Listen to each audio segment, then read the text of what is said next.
교재 89페이지 보겠습니다.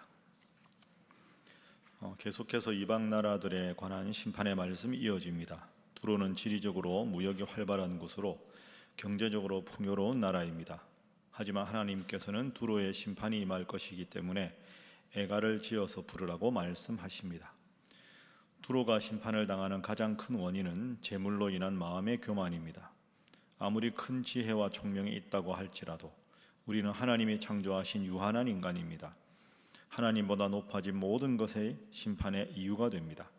하나님이 여호와이심을 깨달아 교만히 행하지 않고 겸손히 살아가는 것을 하나님께서는 기뻐하십니다. 어제 우리 임 목사님께서 에스겔서 9절을 말씀하셨지만 에스겔서는 총 48장까지 있습니다. 그래서 앞에 1장부터 24장은 하나님 앞에 범죄한 남유다, 크게 보면 이스라엘이 심판을 받을 것이다 하는 게 24장까지고 25장부터는 이방 나라들, 열방이 심판받을 것이다 하는 것이 25장부터 39장까지 나옵니다. 그 이후에 40장부터는 하나님이 다시 회복시킬 것이다. 어제 여러 심판받을 열방에 대한 서론적인 말씀이 있고 오늘 이제 27장부터는 열방의 심판 첫 번째 나라입니다. 오늘 첫 번째 나라가 어느 나라입니까? 두로입니다. 두로. 영어로 타이어라고 발음하는데 두로라는 나라는 이 지중해 상에 있던 섬나라입니다. 그 섬나라라는 말은 해상 무역을 아주 많이 하는 나라라는 거죠. 그러니까 배 타고 와서 이제 해상 무역을 하니까 거기는 무역이 아주 발달하기 때문에 아주 물자가 풍요롭고 빈번한 무역으로 많은 부를 축적한 그런 나라가 두로라는 나라였습니다. 자, 27장에 하나님께서 1절에 말씀하셨습니다. 여호와의 말씀이 내게 에스겔에게 임하여 이르시되 인자야 너는 두로를 위하여 슬픈 노래를 지으라. 애가지요. 슬픈 노래. 왜? 두로라는 나라가 망할 것이다. 두로가 어떤 나라냐? 3절 두로는 바다 어귀에 거주하면서 여러 섬 백성과 거래하는 자다. 해상 무역으로 풍부한 나라다. 4절 내 땅이 바다 가운데 있다. 5절 스닐의 잣나무로 판자를 만들고 레바논의 백향목을 가져오고 바산의 상수리나무. 7절 애굽의 수놓은 가는 배. 8절 시돈과 아르왓 주민들. 9절 그발. 10절 바사. 11절 아르왓 사람. 그러니까 이걸 쭉 해보면 이 두로라는 나라가 무역을 했던 나라가 25개국입니다. 25개국. 그리고 품목이 40개입니다. 그러니까 거기서 다 사고 팔고 하니까 이윤이 많이 남고 많은 사람들이 왔다 갔다 하니까 그 도시가 아주 번성했을 거 아닙니까? 그래서 오늘 본문의 앞부분에 1절부터 25절은 어느 나라가 뭘 가져와서 뭘 팔고 계속 그런 내용이 등장합니다. 그런데 이렇게 이제 두로라는 나라가 아주 풍요로운 나라가 되면서 문제가 생깁니다. 왜 하나님의 심판을 받느냐? 28장 2절 보십시오. 인자야 너는 두로 왕에게 이르기를 주 여호와께서 이같이 말씀하시되 내 마음이 교만하여 말하기를 나는 신이라 내가 하나님의 자리 곧 바다 가운데 앉아있다 하도다. 내 마음이 하나님의 마음 같은 채 할지라도 너는 사람이요 신이 아니라. 그러니까 이게 두로가 너무 부자 나라가 되니까 두로 왕이 뭐라고 그럽니까? 나는 신이다. 내가 바다 가운데 있다. 가만히 있어도 무역을 하니까 그러니까 사람이 자꾸 교만해지는 거죠. 오늘 첫 번째 기도 제목은 하나님의 시각에서 나를 보게 하소서 하는 것입니다. 하나님의 시각에서 나를 보는 게 중요합니다. 그러니까 두로 왕이 이런 고백을 하면 안 되는 거죠. 하나님께서 우리나라를 이렇게 무역이 잘 되는 해상 도시 국가로 만들어 주시니 감사하다. 이 모든 게 하나님 은혜다 이렇게 고백해야 되는데 가만히 있어도 무역하러 배들이 들어오고 왕래가 많아지고 이익이 많이 생기고 무역의 차익으로 나라가 심하게 부유해지니까 내가 잘해서 내 관점에서 모든 걸 바라보기 시작하는 겁니다.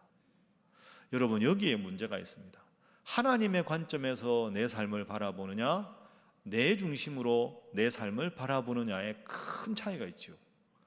그러면 잘 돼도 하나님의 관점에서 바라보면 하나님 앞에 겸손할 수 있고, 잘 안 되면 기도할 수 있을 텐데 두로 왕은 여기서부터 문제가 된 겁니다.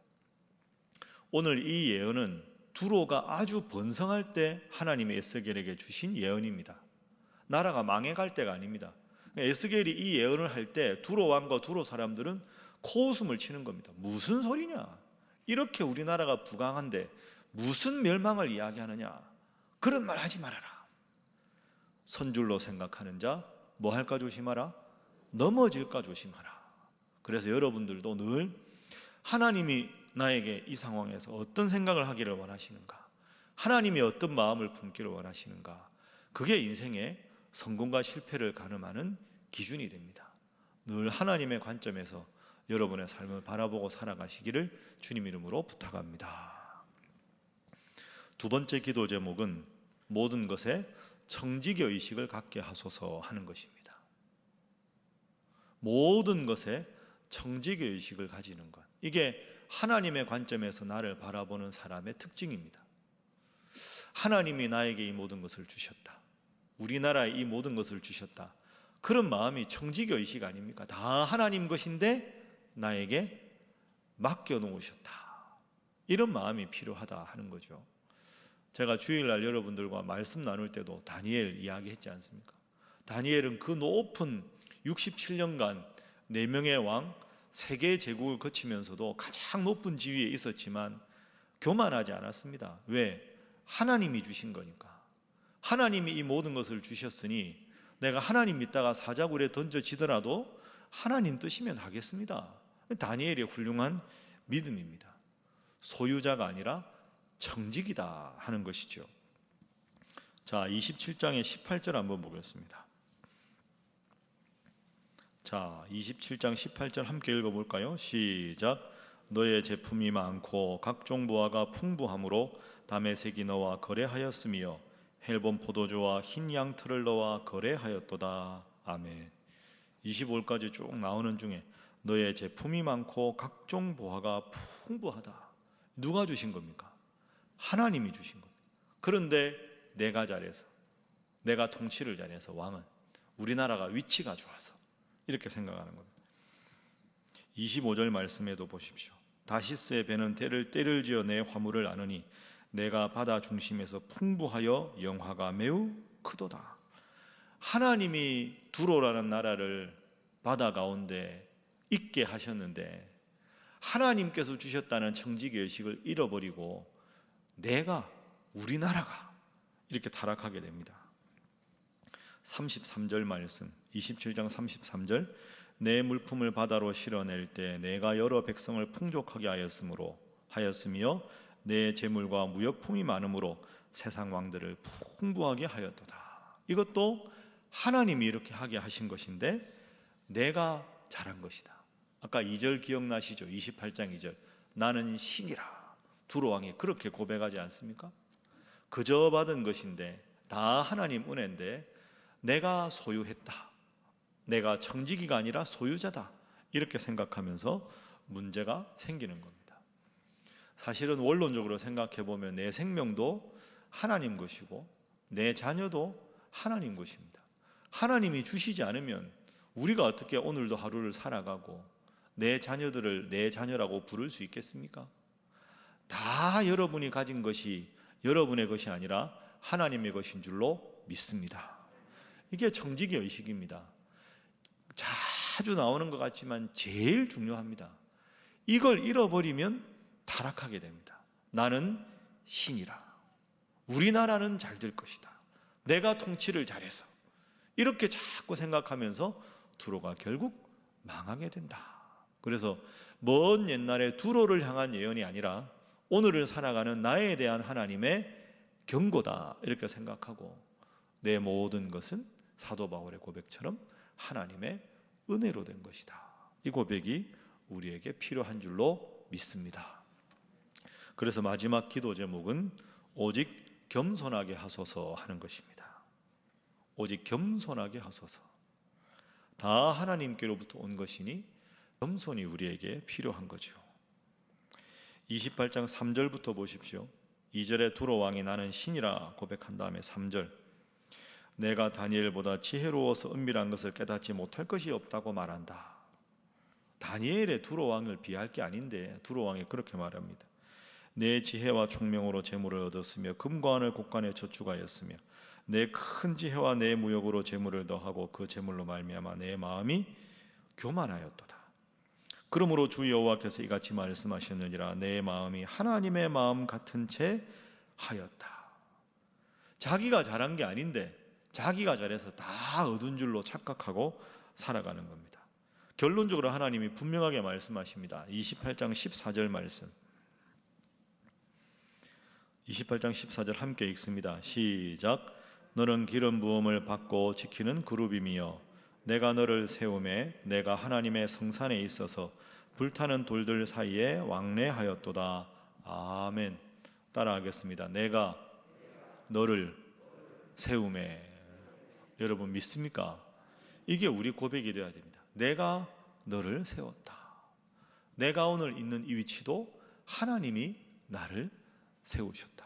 이게 청지기의 고백입니다.